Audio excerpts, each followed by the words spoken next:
नमस्कार दोस्तों, स्वागत है आपका हमारे चैनल बुद्ध के ज्ञान में। दोस्तों, ज़िंदगी एक खूबसूरत किताब की तरह है, लेकिन ज़रूरी नहीं कि इसके हर पन्ने खुशियों से भरे हों। यह हमेशा हमारे अनुसार चले, ऐसा भी नहीं होता। कभी कभी जीवन में ऐसे अध्याय आते हैं जिनमें राहत, सुकून और शांति दूर दूर तक नज़र नहीं आती। ऐसे पलों में हमें धैर्य रखना चाहिए, क्योंकि ज़िंदगी भी एक सड़क की तरह है, कभी सीधी तो कभी मोड़ों से भरी हुई। हर मुश्किल के बाद एक मोड़ आता है जहां से जीवन की दिशा बदलती है। इसलिए निरंतर धैर्य और विश्वास बनाए रखें, क्योंकि आपकी खुशियों का मोड़ भी आपका इंतजार कर रहा है। अगर कठिनाइयां आपके दरवाजे पर दस्तक दें तो घबराइए मत, साहस के साथ दरवाज़ा खोलिए। दोस्तों, आज हम आपके लिए एक बेहद प्रेरणादायक और अद्भुत कहानी लेकर आए हैं, जो न केवल आपको रोमांचित करेगी बल्कि एक गहरा जीवन संदेश भी देगी। दोस्तों, अगर कहानी अच्छी लगे तो इसे लाइक, शेयर, सब्सक्राइब ज़रूर करिएगा। तो चलिए कहानी की शुरुआत करते हैं। एक घर में 5 दीपक जल रहे थे। एक दिन पहले दीपक ने कहा, इतना जलने के बावजूद मेरी रोशनी का कोई सम्मान नहीं करता। अब मैं व्यर्थ हूँ, मुझे बुझ जाना चाहिए। और वह दीपक बुझ गया। जानते हैं वह दीपक कौन था? वह था उत्साह का प्रतीक। उसे देखकर दूसरा दीपक, जो शांति का प्रतीक था, उसने भी कहा, मैं निरंतर शांति की रोशनी फैलाता हूं, फिर भी संसार में हिंसा खत्म नहीं होती। मेरे जलने का कोई अर्थ नहीं। और वह भी बुझ गया। तीसरा दीपक, जो भाईचारे का प्रतीक था, उसने भी खुद को बुझा लिया। अब उत्साह, शांति और भाईचारा, ये तीनों दीपक बुझ चुके थे। ऐसे में चौथा दीपक, जो एकता का प्रतीक था, उसने भी निराश होकर कहा, जब ये सब नहीं रहे तो मेरा होना भी व्यर्थ है। और वह भी बुझ गया। अब केवल एक ही दीपक जल रहा था, एक छोटा सा दीपक जिसकी लौ धीमी जरूर थी, लेकिन उसमें अब भी निरंतर प्रकाश देने की ताकत थी। उसी समय एक छोटा बच्चा वहां आया। उसने देखा कि 4 दीपक बुझ चुके हैं, लेकिन वह निराश नहीं हुआ। उसने उस एक जलते हुए दीपक की मदद से बाकी सभी दीपकों को फिर से जला दिया। जानते हैं वह जलता हुआ दीपक कौन था? वह था उम्मीद का दीपक। उम्मीद, वो शक्ति जो हर अंधेरे में रोशनी की किरण देती है, जो हर मुश्किल घड़ी में संबल बनती है। उम्मीद हर लहर का किनारा है। जब जीवन कठिन हो तो उम्मीद और साथ का भाव ही सबसे बड़ा सहारा होते हैं। सचमुच ऊपर वाले का खेल भी बड़ा निराला है। वही लिखता है, वही मिटाता है, वही राह से भटकाता है और वही रास्ता दिखाता है। इसलिए कभी अपने भाग्य से निराश मत होइए। निरंतर कर्म करते रहिए और अपने ईश्वर पर अटूट विश्वास बनाए रखिए। याद रखिए, यदि दर्द ना होता तो सुख की अहमियत कौन समझता। अगर सब कुछ आसानी से मिल जाता तो फिर ऊपर वाले की जरूरत ही क्या होती। बहुत समय पहले की बात है। जूनागढ़ नाम के एक राज्य में राजा विक्रम सिंह का शासन था। वे एक न्यायप्रिय और प्रजावत्सल शासक थे। उनके दरबार में कई विद्वान और मंत्री थे, जिनमें प्रमुख मंत्री धनपाल विशेष रूप से राजा को समय समय पर उचित सलाह दिया करते थे। उसी राज्य में एक प्रसिद्ध ज्योतिषी भी रहते थे, जिनका नाम था महर्षि शुक्राचार्य। वे ज्योतिष विद्या में अत्यंत निपुण थे और उनकी भविष्यवाणियां प्रायः सत्य सिद्ध होती थीं। अपने गहन ज्ञान और सरल जीवन शैली के लिए वे पूरे राज्य में विख्यात थे। जो भी व्यक्ति श्रद्धा और विश्वास के साथ उनके पास आता, वे उसकी यथासंभव सहायता करते और जो कुछ भेंट स्वरूप मिलता उसे विनम्रता से स्वीकार कर लेते। लेकिन उन्होंने कभी भी लालच को अपने पास नहीं फटकने दिया। यदि चाहते तो वे अपने ज्ञान के बल पर अपार संपत्ति अर्जित कर सकते थे, मगर उन्हें जीवन की सादगी और आत्मसंतोष में ही सच्चा सुख मिलता था। धीरे धीरे महर्षि शुक्राचार्य की ख्याति पूरे राज्य में फैलने लगी। यह बात एक दिन मंत्री उद्दमपाल के कानों तक भी पहुंची। उन्होंने अपने सेवक के माध्यम से महर्षि को संदेश भिजवाया कि वे उनसे भेंट करना चाहते हैं। लेकिन महर्षि ने स्पष्ट उत्तर भेजा, यदि मंत्री जी मुझसे मिलना चाहते हैं तो उन्हें स्वयं यहाँ आना होगा। मुझे उनसे मिलने की कोई आवश्यकता नहीं है। यह सुनकर मंत्री उद्दमपाल को अपमान का अनुभव हुआ। उन्हें लगा कि एक सामान्य व्यक्ति इतनी हिम्मत कैसे कर सकता है कि उनके बुलावे को ठुकरा दे। पर कुछ समय विचार कर वे स्वयं महर्षि के निवास स्थान पर पहुंचे। महर्षि ने उन्हें आदरपूर्वक आसन ग्रहण कराया और सहजता से कहा, मंत्रीवर, मैं एक सामान्य गृहस्थ हूं। बताइए, मैं आपकी किस प्रकार सहायता कर सकता हूं? मंत्री उद्दमपाल ने कहा, महर्षि, मैंने आपके बारे में बहुत सुना है। कहते हैं आप ज्योतिष विद्या में पारंगत हैं। मैं भी इस विद्या को सीखना चाहता हूँ। क्या आप मुझे इसका ज्ञान दे सकते हैं? महर्षि ने शांत भाव से उत्तर दिया, ये विद्या मैंने अपने पूर्वजों से साधना और तप के द्वारा अर्जित की है। यदि आप सचमुच इसे सीखना चाहते हैं तो मुझे कोई आपत्ति नहीं, महर्षि ने कहा, लेकिन इसके लिए आपको स्वयं यहाँ आना होगा और विधिपूर्वक साधना तथा अध्ययन करना पड़ेगा। मंत्री उद्दमपाल ने सहमति जताई, लेकिन साथ ही यह भी कहा, मैं इससे पहले आपकी परीक्षा लेना चाहूंगा। इसके बाद उन्होंने महर्षि शुक्राचार्य से कुछ प्रश्न पूछे जो अत्यंत व्यक्तिगत थे, ऐसे प्रश्न जिनके उत्तर केवल वही जानते थे। पर महर्षि ने अपनी ज्योतिष विद्या के माध्यम से उन सभी का उत्तर अत्यंत सटीकता से दे दिया। मंत्री उद्दमपाल चकित रह गए। वे स्तब्ध थे कि उनके जीवन की गोपनीय बातें भी महर्षि ने इतनी सहजता से बता दी। इस घटना के बाद वे महर्षि से अत्यंत प्रभावित हुए और नियमित रूप से उनके पास जाकर ज्योतिष शास्त्र का अध्ययन करने लगे। समय के साथ दोनों के बीच गहरी मित्रता स्थापित हो गई। अब वे न केवल गुरु शिष्य थे बल्कि आत्मीय मित्र भी बन गए। महर्षि शुक्राचार्य ने उन्हें ज्योतिष विद्या में पारंगत बना दिया। मंत्री भी अब इस विद्या में दक्ष हो चुके थे और उनकी भविष्यवाणियां भी सत्य सिद्ध होने लगी। एक दिन मंत्री ने विचार किया, क्यों न मैं अपने मित्र महर्षि शुक्राचार्य के भाग्य की भी गणना करूं। जब उन्होंने गणना की तो यह देखकर स्तब्ध रह गए कि आने वाले 30 दिन महर्षि के लिए अत्यंत संकटपूर्ण है। यदि इस अवधि में महर्षि घर से बाहर निकले तो उनके प्राण संकट में पड़ सकते हैं। यह जानकर मंत्री उद्दमपाल बहुत व्याकुल हो उठे। उन्हें अपनी गणना पर पूर्ण विश्वास था। उन्होंने विलंब किए बिना महर्षि के पास पहुंचकर कहा, मित्र, आने वाले 30 दिन तुम्हारे लिए अत्यंत कठिन हो सकते हैं। कृपया मेरा आग्रह स्वीकार करो और इस अवधि में घर से बाहर एक भी कदम न रखो। यह तुम्हारे जीवन के लिए अत्यंत आवश्यक है। महर्षि ने स्वयं भी ज्योतिषीय गणना की और पाया कि मंत्री की भविष्यवाणी पूर्णतः सही थी। उन्होंने शांत भाव से उत्तर दिया, ठीक है मित्र, मैं अगले 30 दिनों तक घर के भीतर ही रहूंगा। ईश्वर की इच्छा सर्वोपरि है। इसके बाद महर्षि ने अपने घर के द्वार बंद कर लिए और एकांत साधना में लीन हो गए। समय धीरे धीरे बीतता गया। एक एक कर 29 दिन पूर्ण हो गए और 30वें दिन का आगमन हुआ। महर्षि को संतोष हुआ कि संकट का समय अब समाप्त होने को है। उन्होंने स्नान किया और यह विचार किया कि मंत्री उद्दमपाल तो अक्सर उनसे मिलने आते हैं, पर वे स्वयं कभी उनके महल नहीं गए। क्यों न आज उनसे मिलने जाया जाए। मंत्री से मिलने की प्रसन्नता में वे यह भूल गए कि 30वां दिन अभी समाप्त नहीं हुआ था और संकट की घड़ी अब भी शेष थी। मंत्री के निवास स्थान तक पहुंचने के 2 मार्ग थे, एक मुख्य सड़क से होकर जाने वाला मार्ग और दूसरा नदी किनारे से गुजरने वाला एक कच्चा सुनसान रास्ता। महर्षि ने सोचा, मुख्य मार्ग से जाने पर लोग प्रश्न करेंगे कि इतने दिन कहाँ थे, क्या हुआ था। इसलिए उन्होंने निर्णय लिया कि वे नदी किनारे वाले सुनसान मार्ग से ही जाएंगे। चलते चलते दोपहर हो गई। सूर्य सिर पर चमकने लगा और गर्मी तेज हो चली। अचानक उन्हें एहसास हुआ कि वे रास्ता भटक चुके हैं और किसी सुनसान जंगल में पहुंच गए हैं। चारों ओर सन्नाटा था। दूर दूर तक न कोई मनुष्य दिखाई दे रहा था, न ही कोई जीव जंतु की आहट। वे थक चुके थे और शरीर भी भारी महसूस हो रहा था। आगे बढ़ते बढ़ते उनकी नज़र एक पुराने खंडहर पर पड़ी। उन्होंने सोचा, कुछ देर यहीं विश्राम कर लिया जाए। खंडहर के भीतर प्रवेश करते ही उन्होंने देखा कि वहां 7 बड़े बड़े संदूक रखे हुए हैं। ये दृश्य उनके लिए अचंभित करने वाला था। उनके भीतर स्वाभाविक रूप से यह जिज्ञासा जाग उठी कि इन संदूकों में क्या हो सकता है। महर्षि ने एक पत्थर उठाया और संदूकों के ताले तोड़ दिए।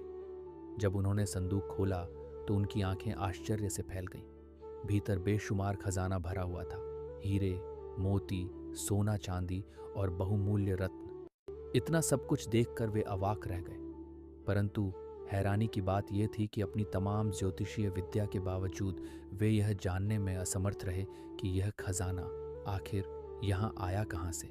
कुछ देर विचार करने के बाद उन्होंने निर्णय लिया कि इस रहस्य और खजाने के बारे में अपने मित्र मंत्री उद्दमपाल को बताना उचित होगा। वे तत्काल नगर की ओर दौड़ पड़े और सीधा मंत्री के महल जा पहुंचे। मंत्री को जब यह सूचना मिली कि महर्षि स्वयं मिलने आए हैं तो वे चौंक पड़े।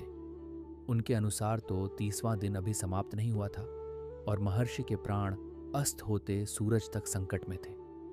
मंत्री ने उन्हें तुरंत भीतर बुलाया और कहा, आपने इतनी तकलीफ क्यों की महर्षि?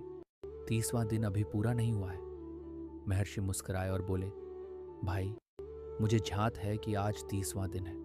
बीते 29 दिन जब सहजता से कट गए तो विश्वास है कि यह दिन भी शुभ ही रहेगा, लेकिन जो आज घटा वह तो मेरे लिए अत्यंत सौभाग्यशाली रहा। इसके बाद उन्होंने मंत्री को पूरी बात विस्तार से बताई कि कैसे उन्हें जंगल में खंडहर मिला, वहां 7 संदूक थे और किस प्रकार उनमें उन्हें खजाना प्राप्त हुआ। अंत में उन्होंने कहा, यह खजाना मेरे किसी काम का नहीं है, आप चाहें तो इसे रख लीजिए, यदि इच्छा हो तो इसमें से थोड़ा मुझे भी दे दीजिए। मंत्री यह सब सुनकर विस्मय में पड़ गए, परंतु जैसे ही वे महर्षि के साथ उस स्थान पर पहुंचे और उनकी नजर उस अपार धन समृद्धि पर पड़ी, उनके मन में आश्चर्य की जगह धीरे धीरे लालच ने घर कर लिया।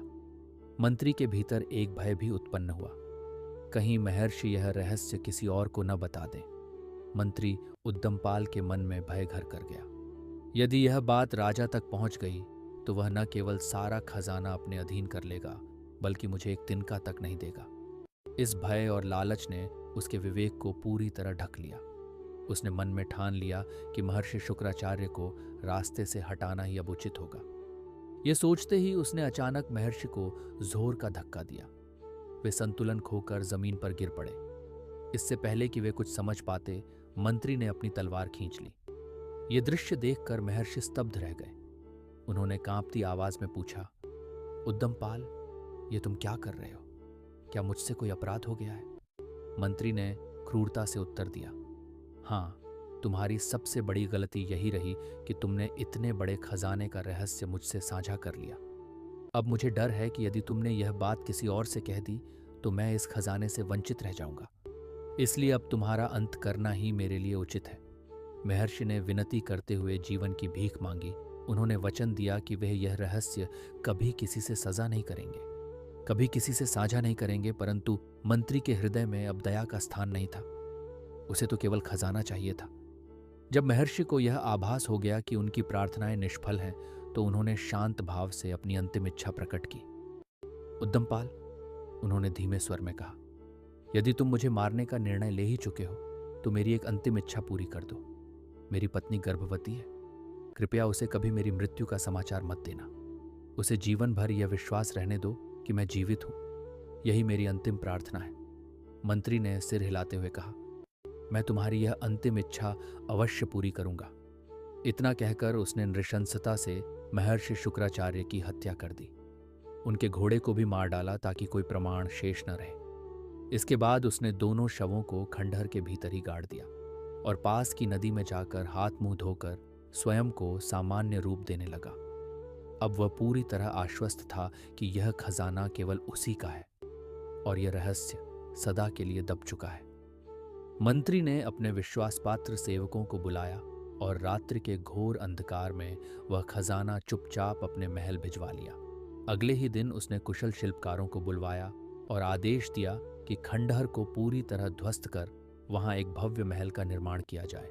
कुछ ही महीनों में नदी किनारे एक भव्य आलीशान महल खड़ा हो गया, जो अब उसकी समृद्धि और सत्ता का प्रतीक बन चुका था। इसी दौरान उसने महर्षि शुक्राचार्य की पत्नी को बुलवाकर यह कह दिया कि महर्षि किसी विशेष कार्य के लिए दूर देश भेज दिए गए हैं और फिलहाल उनसे संपर्क संभव नहीं। महर्षि की पत्नी उस समय गर्भवती थी। समय बीता और उनके घर एक पुत्र का जन्म हुआ। उसका नाम रखा गया रघुनाथ। पुत्र के जन्म की खुशी के साथ साथ मां की आंखों में अपने प्रिय पति की यादें भी उमड़ आईं। वर्षों बीत गए पर महर्षि का कोई समाचार नहीं आया। जब भी वह मंत्री के महल जाती, वहां मौजूद दरबान उसे धक्के देकर बाहर निकाल देते। कई बार वह रोई, गिड़गिड़ाई, पर किसी ने एक शब्द भी सांत्वना का नहीं कहा। आखिरकार उसने अपने भाग्य को स्वीकार कर लिया और अपने बेटे की परवरिश अकेले ही करने लगी। मेहनत मजदूरी कर वह रघुनाथ को पालती रही। रघुनाथ बचपन से ही अत्यंत प्रतिभाशाली था। उसकी समझदारी और तीव्र बुद्धि देखकर सभी आश्चर्य करते और कहते, यह बालक तो अपने पिता से भी अधिक ज्ञानी निकलेगा। उसकी शिक्षा के लिए उसकी माँ ने काफी संघर्ष किया और उसे पास के एक विद्वान पंडित के पास भेजा। समय बीता, रघुनाथ बड़ा होता गया और उसकी विद्वत्ता नगर भर में प्रसिद्ध होने लगी। एक दिन घर की सफाई करते हुए रघुनाथ को एक पुरानी धूल जमी पुस्तक मिली। उसने उत्सुकता से अपनी माँ से पूछा, माँ, ये पुस्तक किसकी है? माँ की आंखें उस पल नम हो गईं। उन्होंने गहरे स्वर में कहा, बेटा, ये तुम्हारे नाना की लिखी हुई पुस्तक है। वे बहुत ही ज्ञानी और सिद्ध ज्योतिषी थे। उन्होंने इस विद्या में महानता प्राप्त की थी। रघुनाथ उस पुस्तक को पढ़ने लगा। उसमें न केवल ज्योतिष शास्त्र की जटिल गणनाएं थीं, बल्कि जीवन की गहराइयों को समझने की शिक्षा भी थी। उस दिन से उसके भीतर ज्ञान की एक नई लौ जल उठी। पहले पृष्ठ पर लिखा था, जो इस पुस्तक को संपूर्णता से पढ़ेगा वह भूत और भविष्य की घटनाओं को जानने में सक्षम हो जाएगा। साथ ही उसे दूसरों के मन की बात समझने की भी शक्ति प्राप्त होगी। रघुनाथ ने पूरे मन और समर्पण से पुस्तक का अध्ययन शुरू किया। जैसे जैसे वह आगे बढ़ता गया, उसकी आंखों से अचानक आंसू बहने लगे। कुछ ही पलों में उसके चेहरे पर मुस्कान भी तैरने लगी। ये देखकर उसकी माँ हैरान रह गई। उन्होंने चिंतित होकर पूछा, बेटा, तुम कभी रोते हो, कभी हंसते हो, यह सब क्या हो रहा है? रघुनाथ ने गहरे स्वर में उत्तर दिया, माँ, इस पुस्तक ने मुझे सच्चाई दिखाई है। मुझे पता चला है कि मेरे पिता की हत्या एक विश्वासघाती और लोभी व्यक्ति ने की थी। ये जानकर मेरा दिल भर आया और मैं रो पड़ा। लेकिन साथ ही यह भी जान गया हूं कि मैं एक दिन अपने पिता की मौत का न्याय जरूर दिलाऊंगा। इसलिए हंसा, क्योंकि अब मेरे पास वह शक्ति है जो न्याय तक ले जाएगी। माँ की आंखों से आंसू बह निकले। वर्षों से दिल में दबा दर्द आज जैसे फूट पड़ा। लेकिन रघुनाथ ने उनका हाथ थामते हुए कहा, माँ, तुम घबराओ मत। इस पुस्तक में यह भी लिखा है कि एक दिन राजा विक्रम सिंह मुझे अपना मंत्री नियुक्त करेंगे और वह दिन दूर नहीं है। उसने आगे कहा, मेरे पिता के अवशेष आज भी उसी जमीन के नीचे दबे हैं जहां मंत्री ऊधमपाल ने अपना नया महल बनवाया है। वहीं उनकी हत्या हुई थी, लेकिन अब समय बदलने वाला है। फिर रघुनाथ बोला, माँ, अब मैं बाजार जाता हूँ, कुछ राशन लेकर आता हूँ। माँ ने हतप्रभ होकर पूछा, बेटा, पर हमारे पास राशन के लिए पैसे कहाँ हैं? रघुनाथ मुस्कुराया और आत्मविश्वास से कहा, माँ, इस पुस्तक ने मुझे एक ऐसा उपाय बताया है जिससे बिना एक भी पैसा खर्च किए हमारे घर रोज का राशन आएगा। तुम बस मेरी बात का विश्वास रखना। इतना कहकर वह गांव के बनिए के पास गया। उसने दृढ़ स्वर में पूछा, क्या तुम मुझे पहचानते हो? बनिए ने ध्यान से देखा और उत्तर दिया, हाँ, तुम महर्षि शुक्राचार्य के बेटे हो, रघुनाथ। रघुनाथ ने गंभीरता से कहा, तुमने सही पहचाना। कल से हमारे घर रोज 2 बोरी आटा, 3 बोरी चावल, 1 बोरी दाल और घी पहुंचाना शुरू कर दो। बनिए थोड़ा घबरा गया और बोला, पर बेटा, इसके पैसे कौन देगा? रघुनाथ ने उसकी आंखों में तीखी नजरें डालते हुए कहा, क्या तुम भूल गए हो कि कुछ समय पहले एक किसान को मैंने 50 बोरी अनाज के साथ तुम्हारे पास भेजा था और तुमने वो सारा अनाज धोखे से हड़प लिया। यदि मैंने यह बात हमारे न्यायप्रिय राजा विक्रम सिंह को बता दी तो तुम्हें काल कोठरी की हवा खानी पड़ेगी। यह सुनकर बनिए के पैरों तले जमीन खिसक गई। वह कांपने लगा और सोचने लगा, रघुनाथ को यह सब कैसे पता चला? यह तो एकदम गुप्त बात थी। उसने घबराकर हाथ जोड़ लिए और कहा, ठीक है, जैसा आप कहें वैसा ही होगा, बस राजा से मेरी शिकायत मत कीजिए। रघुनाथ मुस्कुराते हुए लौट आया और फिर अपने नाना की लिखी हुई रहस्यमयी पुस्तक के अध्ययन में लग गया। जैसे जैसे वह पढ़ता गया, उसके ज्ञान का विस्तार होता गया। उसे सैकड़ों हजारों गूढ़ रहस्यों की जानकारी मिलने लगी। वह इतना कुशल और प्रखर हो गया कि चलते फिरते लोगों के मन की बातें भी पढ़ सकता था। उसकी हर भविष्यवाणी सच साबित होती थी। लोगों में चर्चा होने लगी, यह तो अपने पिता महर्षि शुक्राचार्य से भी अधिक बुद्धिमान है। एक दिन उसकी माँ ने कहा, बेटा, मेरा मन ताजे कमल ककड़ी और जंगली शहद खाने का कर रहा है, पर ये चीजें शहर में तो कहीं मिलती नहीं। मैंने सुना है मंत्री ऊधमपाल के बाग में ये दुर्लभ चीजें होती हैं। किसी को भेज दो ना, मंगवा लाने के लिए। मंत्री ऊधमपाल का नाम सुनते ही रघुनाथ का चेहरा सख्त हो गया। उसकी आंखों में एक चिंगारी सी जल उठी। उसने दृढ़ स्वर में कहा, ठीक है माँ, मैं खुद जाकर वो सब ले आता हूँ। वह तुरंत घर से निकल पड़ा। जब वह मंत्री के बाग के पास पहुंचा तो वहां का मुख्य द्वार बंद था। उसने जोर से आवाज लगाई। कुछ ही देर में एक भारी भरकम दरबान गुस्से से भुनभुनाता हुआ बाहर आया और बोला, क्या हंगामा कर रखा है? ये मंत्री जी का निजी बाग है, कोई हाट बाजार नहीं। चलो यहां से, वरना अच्छा ना होगा। जैसे ही वह दरवाजा बंद करने को हुआ, रघुनाथ ने तीखे स्वर में कहा, खबरदार, दरवाजा मत बंद करना। कल जो सांप तुमने मारा था उसकी मां यहीं कहीं तुम्हें डसने के लिए बैठी है। यह सुनकर दरबान चौंक उठा। उसने चारों ओर निगाह डाली और सचमुच एक नागिन वहीं बैठी हुई दिखाई दी। डर के मारे उसकी हालत खराब हो गई। उसने हैरानी से पूछा, तुम्हें कैसे पता चला कि मैंने सांप मारा था और उसकी मां मुझे डसने वाली है? रघुनाथ ने शांत स्वर में उत्तर दिया, तुम्हें यह जानने की जरूरत नहीं है। यदि मदद करनी हो तो करो, नहीं तो मैं चला जाता हूं। दरबान बोला, ठीक है, आप भीतर चलिए। मैं आपको दुर्लभ फल और मधुमक्खियों का छत्ता दे देता हूं, लेकिन कृपया यह बात किसी और को मत बताइए, नहीं तो मंत्री उधमपाल मुझे सजा देंगे। रघुनाथ ने मुस्कुराते हुए कहा, तुम चिंता मत करो, मंत्री उधमपाल के दिन अब गिने चुने रह गए हैं। दरबान ने रघुनाथ को एक कोने में बैठाया और फल तथा छत्ता लेने चला गया। तभी मंत्री उधमपाल बाग में टहलते हुए वहां आ पहुंचा। उसने रघुनाथ को देखा और दरबान से पूछा, ये लड़का कौन है? दरबान बोला, हुजूर, ये लड़का बड़ी विचित्र बातें करता है जो मेरी समझ से परे हैं। उसने सारी बात मंत्री को सुनाई। मंत्री उधमपाल हैरान रह गया और रघुनाथ को ध्यान से देखने लगा।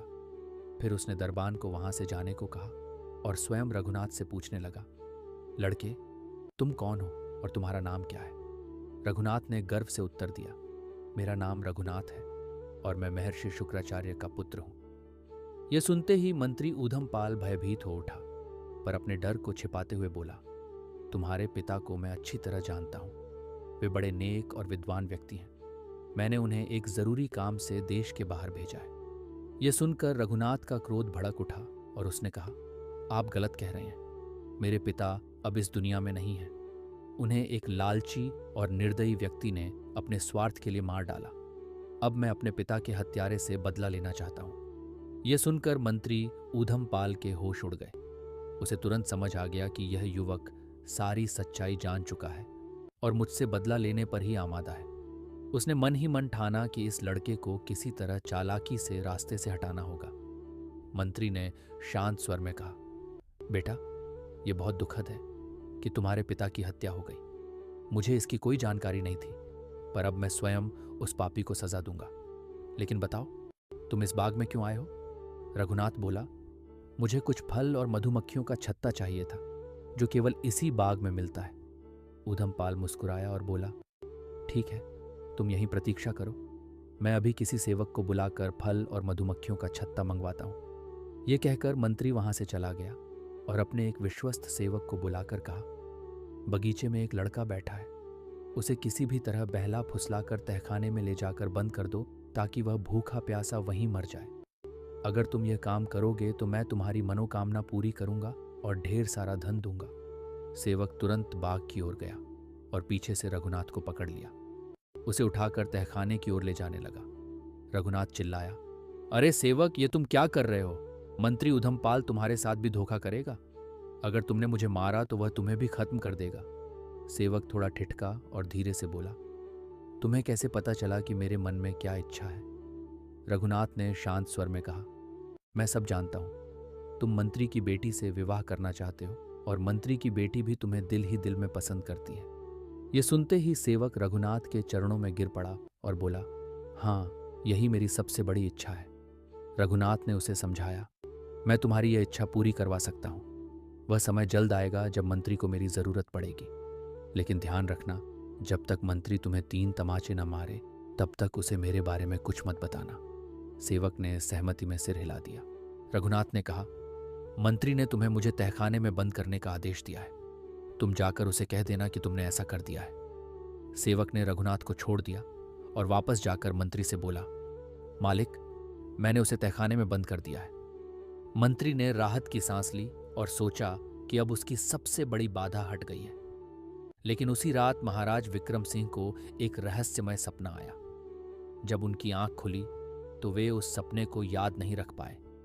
पूरा दिन वे इस उलझन में रहे कि उन्होंने क्या सपना देखा था और उसका क्या अर्थ हो सकता है। सुबह होते ही वे दरबार पहुंचे और अपने सभी मंत्रियों के सामने प्रश्न रखा कि उनके सपने का क्या अर्थ हो सकता है। सारे मंत्री हैरान थे कि राजा के सपने का पता कैसे लगाया जाए।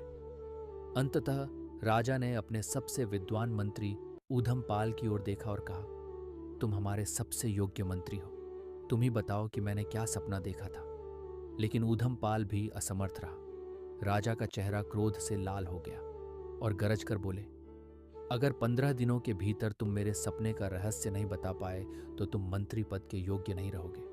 और याद रखो, तुम ज्योतिष विद्या में निपुण हो। अगर तुमने यह रहस्य नहीं बताया तो तुम्हें सख्त दंड भुगतना पड़ेगा। राजा के क्रोध से भयभीत होकर मंत्री अपने महल लौट आया। कई प्रयासों के बावजूद 15 दिन बीत गए और उसे कोई समाधान नहीं मिल पाया। तभी अचानक उसके मन में महर्षि शुक्राचार्य के पुत्र की याद जागी।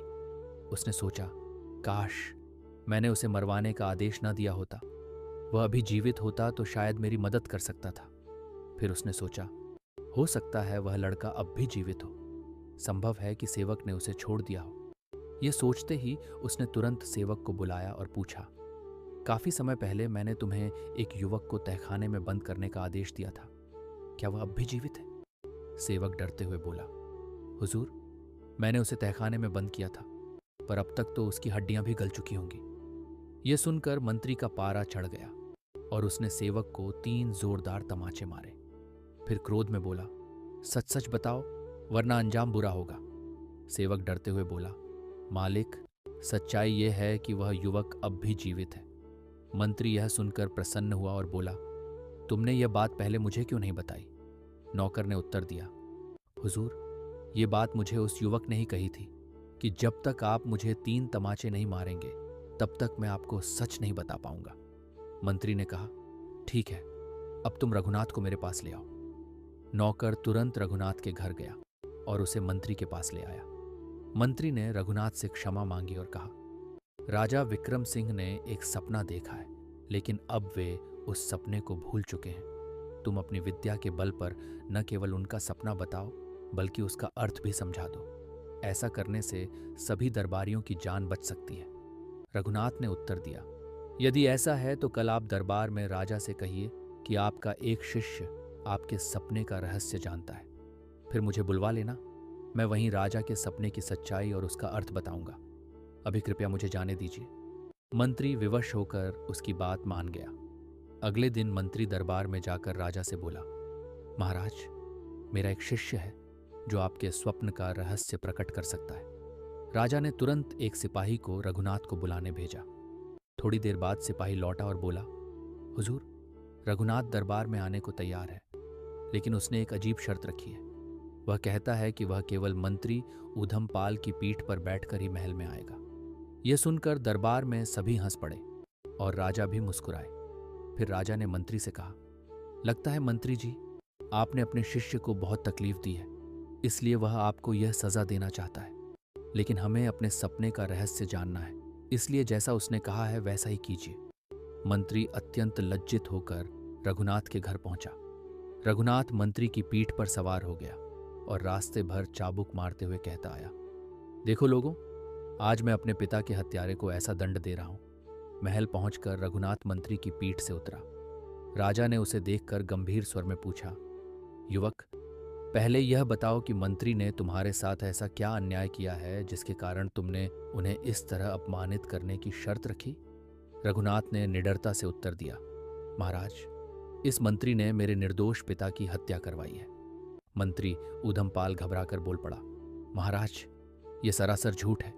मैंने इसके पिता को केवल एक विशेष कार्य के लिए विदेश भेजा था। रघुनाथ बोला, नहीं महाराज, सच्चाई यह है कि मेरे पिता और उनके साथ गए घोड़े के अवशेष आज भी उसी स्थान पर दबे हैं जहां इसने अपना नया महल बनवाया है। राजा यह सुनकर चकित रह गए और बोले, यह तो बहुत गंभीर बात है, हम इसकी सच्चाई की जांच करवाएंगे, लेकिन पहले यह बताओ कि मेरे सपने में क्या देखा और उसका अर्थ क्या है। रघुनाथ ने सिर झुकाकर कहा, महाराज, आपने सपना देखा था कि एक पक्षी आकाश से उड़ता हुआ आया। उसकी चोंच में अंगूर का एक गुच्छा था जिसमें 7 दाने थे। वह पक्षी वह गुच्छा आपके हाथ में रखकर उड़ गया। जैसे ही आपने अंगूर खाने का प्रयास किया, एक कौवा आया और वह गुच्छा छीनकर उड़ गया। राजा हैरान होकर बोले, बिल्कुल सही, ये तो वही सपना है जो मैंने देखा था। अब कृपया इसका अर्थ भी बताओ। रघुनाथ ने उत्तर दिया, महाराज, इस सपने का अर्थ आपके सामने ही है।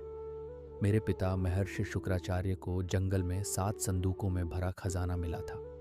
उन्होंने पूरी निष्ठा से इसकी जानकारी मंत्री को दी थी ताकि वह आपके खजाने में जोड़ा जा सके। लेकिन मंत्री ने उस धन के लालच में आकर उनके प्राण ले लिए ताकि वह खजाना केवल उसकी संपत्ति बन जाए और किसी को इसकी भनक भी न लगे। रघुनाथ ने आगे कहा, महाराज, इस मंत्री ने मेरे पिता और उनके घोड़े को बेहरमी से मारकर अपने महल के बाग में दफना दिया था। यही आपके स्वप्न का संकेत था। राजा यह सुनकर कांप उठे। उन्होंने तुरंत मंत्री ऊधमपाल को बंदी बनाने का आदेश दिया और उसके महल की तलाशी ली गई। तलाशी के दौरान वहां 7 संदूकों में भरा हुआ दुर्लभ खजाना बरामद हुआ। साथ ही बाग की खुदाई में महर्षि शुक्राचार्य और उनके घोड़े की हड्डियां भी मिली, जिससे सारा सत्य उजागर हो गया। ऊधमपाल ने रोते हुए राजा से क्षमा मांगी, लेकिन महाराज विक्रम सिंह ने न्याय को सर्वोपरि मानते हुए उसे मृत्युदंड सुना दिया। इसके पश्चात रघुनाथ ने अपने पिता और उनके प्रिय घोड़े का विधिपूर्वक अंतिम संस्कार किया। राजा ने रघुनाथ की विद्वता, निष्ठा और साहस से प्रभावित होकर कहा, रघुनाथ, तुम वास्तव में एक विलक्षण प्रतिभा के धनी हो। मैं चाहता हूं कि तुम हमारे राज्य के प्रधानमंत्री बनो। रघुनाथ ने यह प्रस्ताव आदरपूर्वक स्वीकार किया, लेकिन साथ ही हाथ जोड़कर बोला, महाराज, एक विनती है। राजा बोले, निसंकोच कहो पुत्र।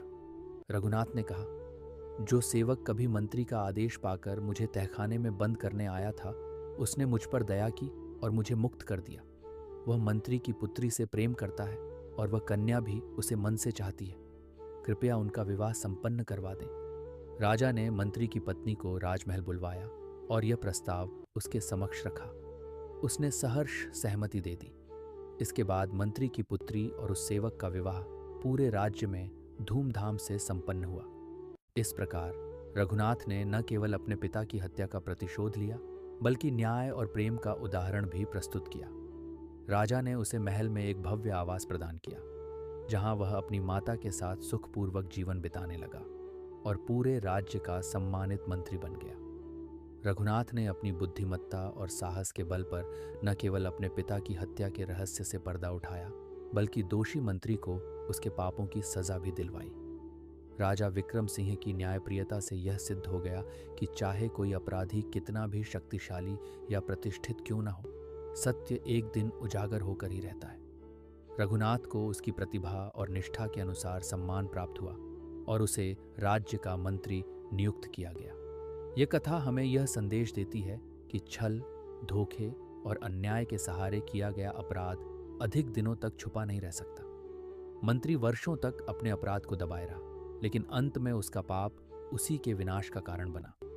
ये कहानी यह भी सिखाती है कि सत्य और धर्म के मार्ग पर चलना कठिन अवश्य हो सकता है, लेकिन अंततः वही मार्ग सफलता और सम्मान की ओर ले जाता है। रघुनाथ का धैर्य, उसकी सूझबूझ और उसका विश्वास, इन सभी ने उसे विजय दिलाई और अन्याय के विरुद्ध खड़ा होने की प्रेरणा दी। साथ ही यह कथा करुणा और सद्भाव की महत्ता को भी रेखांकित करती है, जैसा कि ईमानदार सेवक के साथ हुआ, जिसने सत्य का साथ दिया और उसे उसका उचित प्रतिफल मिला। रघुनाथ ने उसे अपमानित करने के बजाय सम्मान दिया और उसके जीवन को संवारने में सहायता की। अंततः रघुनाथ ने न केवल अपने पिता के हत्यारे को दंडित करवाया, बल्कि स्वयं एक योग्य और सम्मानित जीवन जीते हुए अपनी मां के साथ एक शांतिपूर्ण और समृद्ध जीवन व्यतीत किया। दोस्तों, आपको ये कहानी कैसी लगी हमें कमेंट में ज़रूर बताएं, और अगर कहानी अच्छी लगी हो तो हमारे चैनल को सब्सक्राइब ज़रूर करें। धन्यवाद। नमो बुद्धाय।